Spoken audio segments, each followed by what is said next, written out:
Capítulo cuarto. Una historia que continúa. El siglo de la doctrina social de la Iglesia.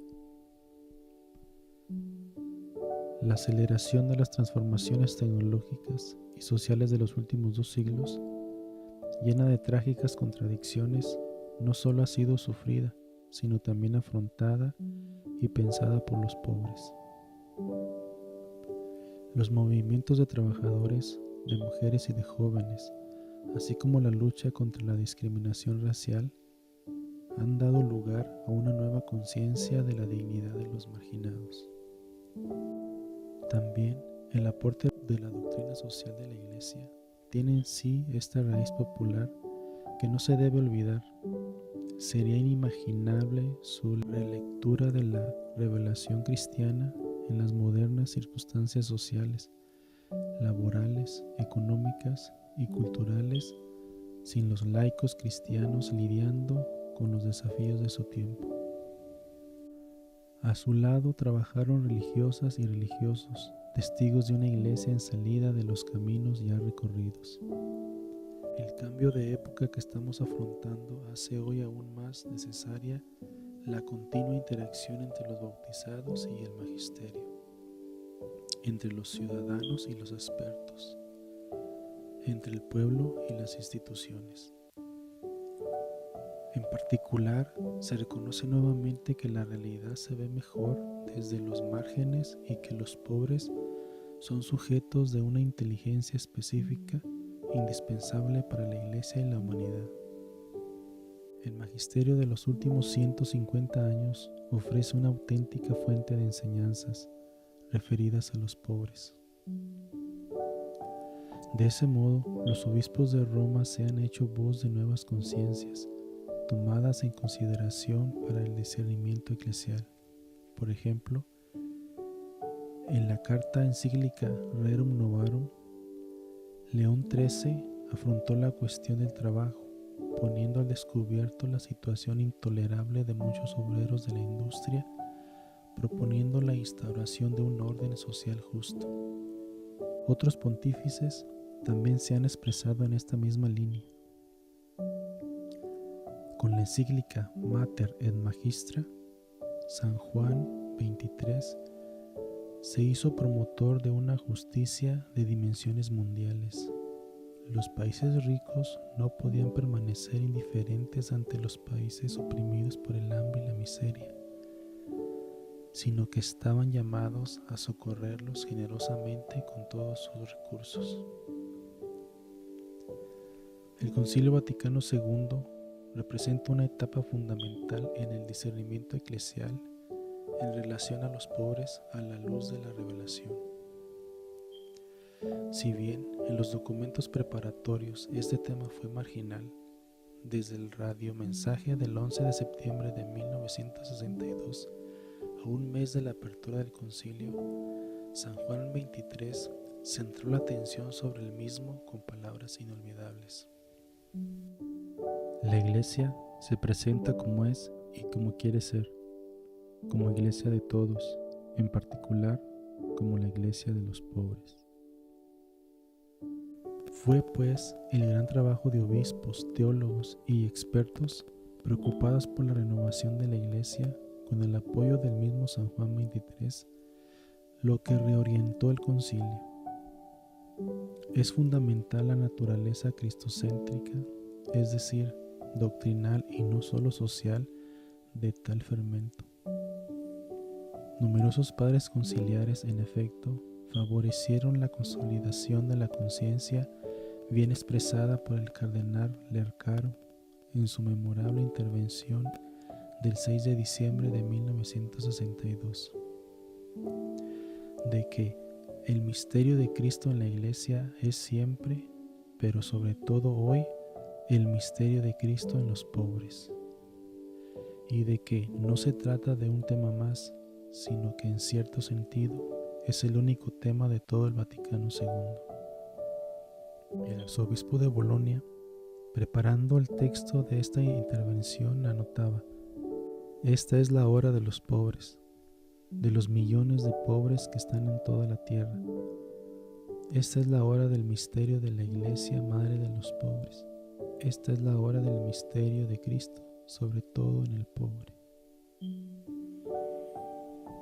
Se perfilaba de ese modo la necesidad de una nueva forma eclesial, más sencilla y sobria, que implicase a todo el pueblo de Dios y a su figura histórica. Una iglesia más semejante a su Señor que a las potencias mundanas, dirigida a estimular en toda la humanidad un compromiso concreto para resolver el gran problema de la pobreza en el mundo.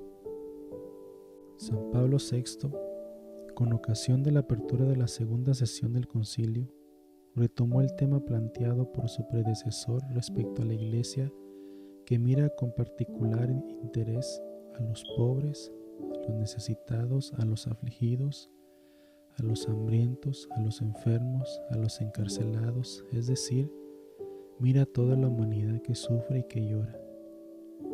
Esta le pertenece por derecho evangélico. En la audiencia general del 11 de noviembre de 1964, subrayó que el pobre es representante de Cristo y acercando la imagen del Señor en los últimos a la que se manifiesta en el Papa, afirmó: la representación de Cristo en el pobre es universal, todo pobre refleja a Cristo, la del Papa es personal. El pobre y Pedro pueden coincidir, pueden ser la misma persona, revestida de una doble representación, la de la pobreza y la de la autoridad. De ese modo, el vínculo intrínseco entre la Iglesia y los pobres era expresado simbólicamente con una original claridad. En la Constitución Pastoral Gaudium et Spes, actualizando la herencia de los padres de la Iglesia, el Concilio afirmó con fuerza el destino universal de los bienes de la tierra y la función social de la propiedad que deriva de ello. Dios ha destinado la tierra y cuanto ella contiene para uso de todos los hombres y pueblos. En consecuencia, los bienes creados deben llegar a todos. Por tanto, el hombre, al usarlos, no debe tener las cosas exteriores que legítimamente posee como exclusivamente suyas, sino también como comunes, en el sentido de que no le aprovechen a él solamente, sino también a los demás. Por lo demás, el derecho a poseer una parte de bienes suficiente para sí mismos y para sus familias es un derecho que a todos corresponde. Quien se halla en situación de necesidad extrema tiene derecho a tomar de la riqueza ajena lo necesario para sí. La misma propiedad privada tiene también por su misma naturaleza una índole social, cuyo fundamento reside en el destino común de los bienes. Cuando esta índole social es descuidada, la propiedad muchas veces se convierte en ocasión de ambiciones y graves desórdenes. Esta convicción fue impulsada nuevamente por San Pablo VI en la encíclica Populorum Progressio, donde leemos que nadie puede considerarse autorizado a reservarse en uso exclusivo lo que supera la propia necesidad cuando a los demás les falta lo necesario. En su intervención en las Naciones Unidas, el Papa Montini se presentó como el abogado de los pueblos pobres, solicitando a la comunidad internacional la edificación de un mundo solidario. Con San Juan Pablo II se consolida, al menos en el ámbito doctrinal, la relación preferencial de la Iglesia con los pobres. Su magisterio ha reconocido en efecto que la opción por los pobres es una forma especial de primacía en el ejercicio de la caridad cristiana, de la cual da testimonio toda la tradición de la Iglesia. En la encíclica Solicitudo Rei Socialis, escribe también que hoy, vista la dimensión mundial que ha adquirido la cuestión social, este amor preferencial con las decisiones que nos inspira no puede dejar de abarcar a las inmensas muchedumbres de hambrientos, mendigos, sin techo, sin cuidados médicos y sobre todo sin esperanza de un futuro mejor. No se puede olvidar la existencia de esta realidad. Ignorarlo significaría parecernos al rico de Pulón, que fingía no conocer al mendigo Lázaro, postrado a su puerta. Su enseñanza sobre el trabajo adquiere importancia cuando queremos pensar en el rol activo de los pobres en la renovación de la Iglesia y de la sociedad, dejando atrás el paternalismo de la mera asistencia de sus necesidades inmediatas.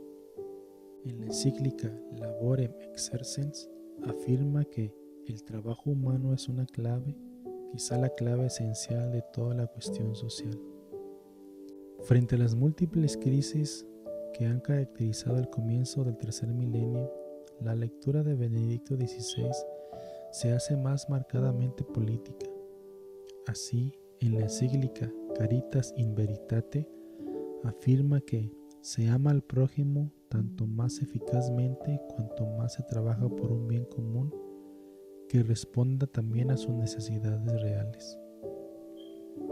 Además, observa que el hambre no depende tanto de la escasez material cuanto de la insuficiencia de recursos sociales, el más importante de los cuales es de tipo institucional.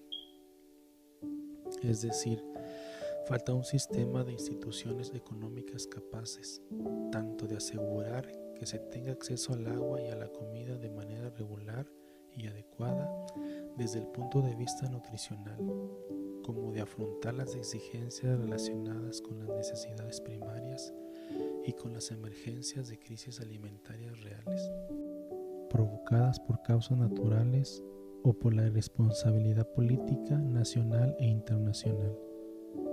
El Papa Francisco ha reconocido cómo, además del magisterio de los obispos de Roma, en los últimos decenios se han hecho cada vez más frecuentes los posicionamientos adoptados por las conferencias episcopales nacionales y regionales al respecto. Por ejemplo, él pudo testimoniar en primera persona el compromiso particular del episcopado latinoamericano al reflexionar sobre la relación de la Iglesia con los pobres. En el periodo posconciliar, en casi todos los países de América Latina, se sintió fuertemente la identificación de la Iglesia con los pobres y la participación activa en su rescate. Fue el corazón mismo de la Iglesia el que se conmovió ante tanta gente pobre que sufría desempleo, subempleo, salarios inicuos y estaba obligada a vivir en condiciones miserables. El martirio de San Óscar Romero, arzobispo de San Salvador, fue al mismo tiempo un testimonio y una exhortación viva para la Iglesia. Él sintió como propio el drama de la gran mayoría de sus fieles y los hizo el centro de su opción pastoral. Las conferencias del episcopado latinoamericano en Medellín, Puebla, Santo Domingo y Aparecida constituyen etapas significativas también para toda la Iglesia. Yo mismo, misionero durante largos años en Perú, debo mucho a este camino de discernimiento eclesial que el Papa Francisco ha sabido unir sabiamente al de otras iglesias particulares, especialmente las del sur global. Ahora quisiera referirme a dos temas específicos de este magisterio episcopal: estructuras de pecado que causan pobreza y desigualdades extremas. En Medellín, los obispos se pronunciaron en favor de la opción preferencial por los pobres. Cristo nuestro Salvador no solo amó a los pobres, sino que siendo rico se hizo pobre, vivió en la pobreza, centró su misión en el anuncio a los pobres de su liberación y fundó su iglesia como signo de esa pobreza entre los hombres. La pobreza de tantos hermanos clama justicia, solidaridad, testimonio, compromiso, esfuerzo y superación para el cumplimiento pleno de la misión salvífica encomendada por Cristo. Los obispos afirmaron con fuerza que la Iglesia, para ser plenamente fiel a su vocación, no solo debe compartir la condición de los pobres, sino también ponerse de su lado, comprometiéndose diligentemente en su promoción integral. La Conferencia de Puebla, ante el agravamiento de la pobreza en América Latina, confirmó la decisión de Medellín con una opción franca y profética en favor de los pobres, y calificó las estructuras de injusticia como pecado social. La caridad es una fuerza que cambia la realidad, una auténtica potencia histórica de cambio. Es la fuente a la que debe hacer referencia todo compromiso para resolver las causas estructurales de la pobreza y llevarlo a cabo urgentemente. Hago votos, por lo tanto, para que crezca el número de políticos capaces de entrar en un auténtico diálogo que se oriente eficazmente a sanar las raíces profundas y no la apariencia de los males de nuestro mundo, porque se trata de escuchar el clamor de pueblos enteros, de los pueblos más pobres de la tierra. Por lo tanto, es preciso seguir denunciando la dictadura de una economía que mata y reconocer que mientras las ganancias de unos pocos crecen exponencialmente, las de la mayoría se quedan cada vez más lejos del bienestar de esa minoría feliz. Este desequilibrio proviene de ideologías que defienden la autonomía absoluta de los mercados y la especulación financiera. De ahí que nieguen el derecho de control de los estados encargados de velar por el bien común. Se instaura una nueva tiranía invisible, a veces virtual, que impone de forma unilateral e implacable sus leyes y sus reglas. Aunque no faltan diferentes teorías que intentan justificar el estado actual de las cosas o explicar que la racionalidad económica nos exige que esperemos a que las fuerzas invisibles del mercado resuelvan todo, la dignidad de cada persona humana debe ser respetada ahora, no mañana, y la situación de miseria de muchas personas a quienes esta dignidad se niega debe ser una llamada constante para nuestra conciencia. En la encíclica Dilexit Nos, el Papa Francisco ha recordado cómo el pecado social toma la forma de estructura de pecado en la sociedad que muchas veces se inserta en una mentalidad dominante que considera normal o racional lo que no es más que egoísmo e indiferencia. Este fenómeno se puede definir alienación social. Se vuelve normal ignorar a los pobres y vivir como si no existieran. Se presenta como elección racional organizar la economía pidiendo sacrificios al pueblo para alcanzar a ciertos objetivos que interesan a los poderosos, mientras que a los pobres solo les quedan promesas de gotas que caerán hasta que una nueva crisis global los lleve de regreso a la situación anterior. Es una auténtica alienación aquella que lleva solo a encontrar excusas teóricas y no a tratar de resolver hoy los problemas concretos de los que sufren. Lo decía ya San Juan Pablo II. Está alienada una sociedad que, en sus formas de organización social, de producción y consumo, hace más difícil la relación de esta donación y la formación de esa solidaridad interhumana.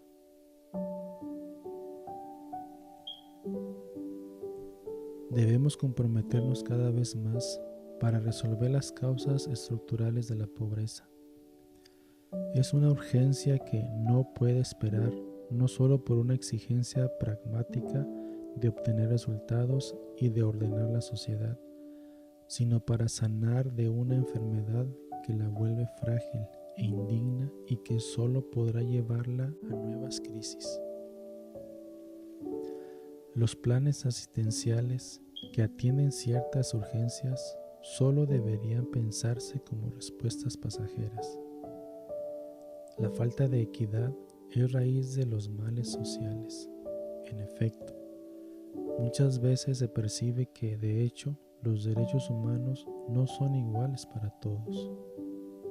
Resulta que en el vigente modelo exitista y privatista no parece tener sentido invertir para que los lentos, débiles o menos dotados puedan abrirse camino en la vida. La pregunta recurrente es siempre la misma. ¿Los menos dotados no son personas humanas?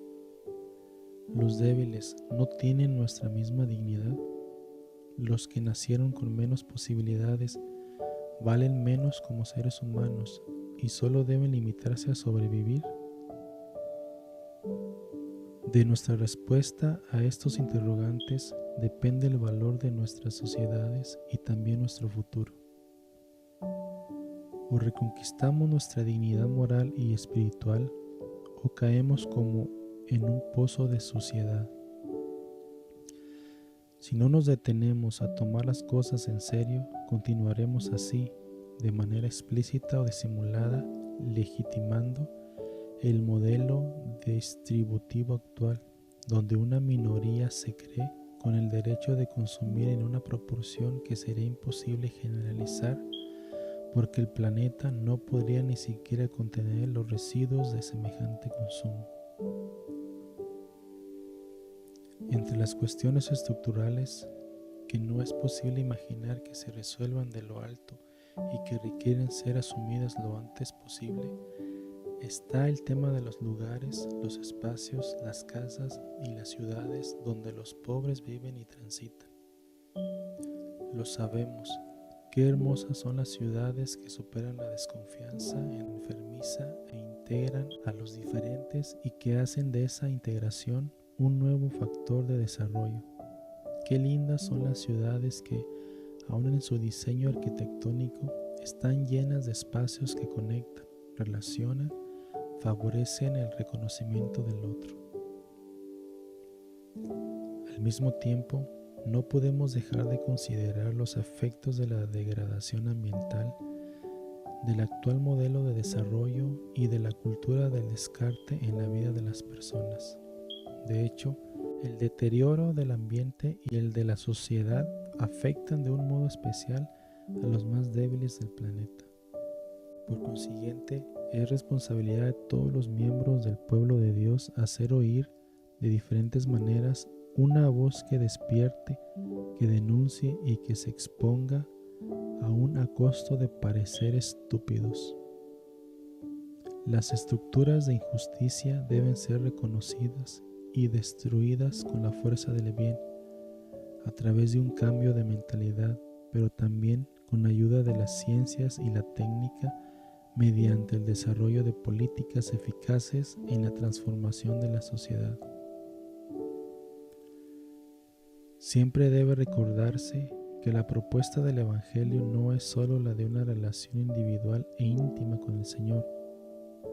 La propuesta es más amplia, es el reino de Dios. Se trata de amar a Dios que reina en el mundo. En la medida en que Él logre reinar entre nosotros, la vida social será ámbito de fraternidad, de justicia, de paz, de dignidad para todos. Entonces, tanto el anuncio como la experiencia cristiana tienden a provocar consecuencias sociales. Buscamos su reino. En fin, un documento que al principio no fue bien acogido por algunos, nos ofrece una reflexión siempre actual. A los defensores de la ortodoxia se dirige a veces el reproche de pasividad, de indulgencia o de complicidad culpables respecto a situaciones de injusticia intolerables y de los regímenes políticos que las mantienen. La conversión espiritual, la intensidad del amor a Dios y al prójimo, el celo por la justicia y la paz, el sentido evangélico de los pobres y de la pobreza, son requeridos a todos y especialmente a los pastores y a los responsables. La preocupación por la pureza de la fe ha de ir unida a la preocupación por aportar, con una vida teologal integral, la respuesta de un testimonio eficaz de servicio al prójimo y particularmente al pobre y al oprimido. Los pobres como sujetos.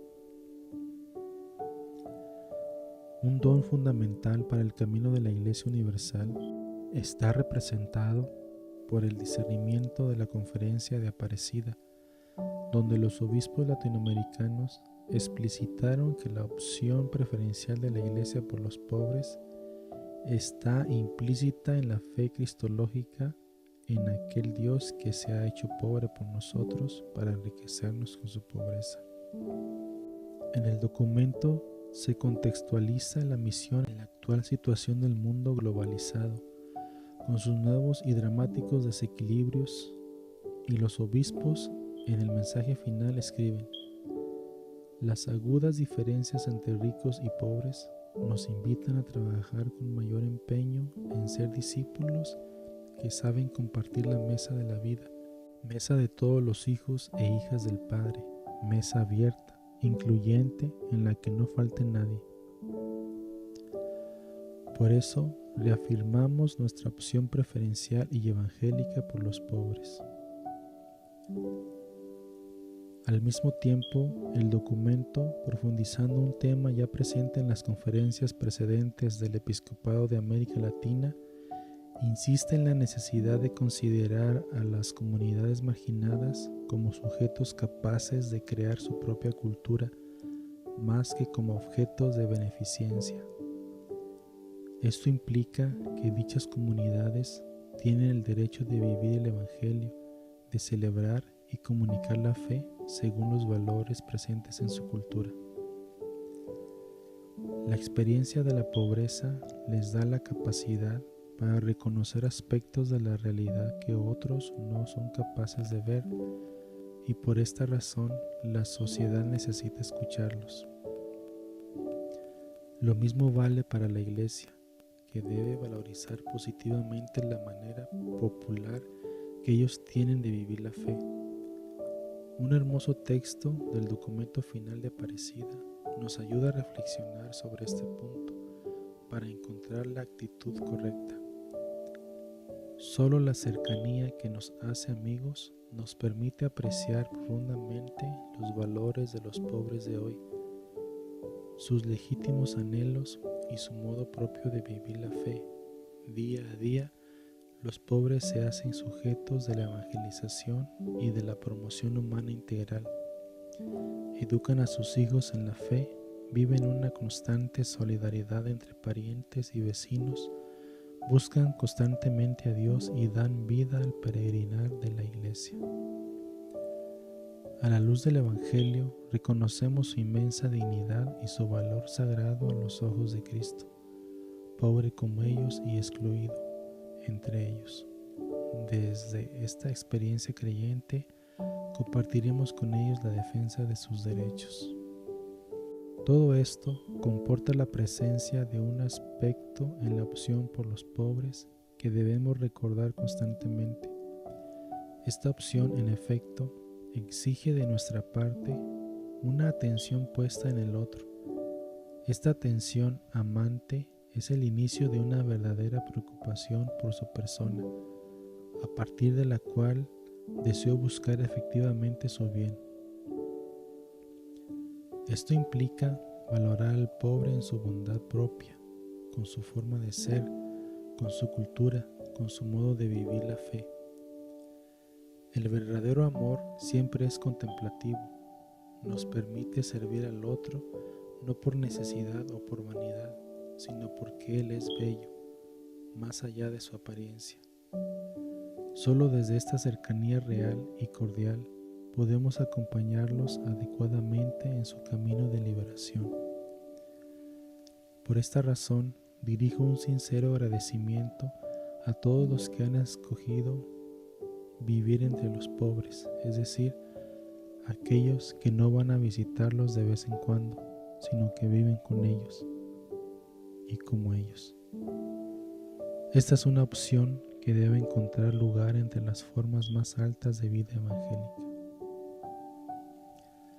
En esta perspectiva aparece claramente la necesidad de que todos nos dejemos evangelizar por los pobres y que todos reconozcamos la misteriosa sabiduría que Dios quiere comunicarnos a través de ellos. Crecidos en la extrema precariedad, aprendiendo a sobrevivir en medio de las condiciones más difíciles, confiando en Dios con la certeza de que nadie más los toma en serio, ayudándose mutuamente en los momentos más oscuros, los pobres han aprendido muchas cosas que conservan en el misterio de su corazón. Aquellos entre nosotros que no han experimentado situaciones similares de una vida vivida en el límite, seguramente tienen mucho que recibir de esa fuente de sabiduría que constituye la experiencia de los pobres. Solo comparando nuestras quejas con sus sufrimientos y privaciones, es posible recibir un reproche que nos invite a simplificar nuestra vida.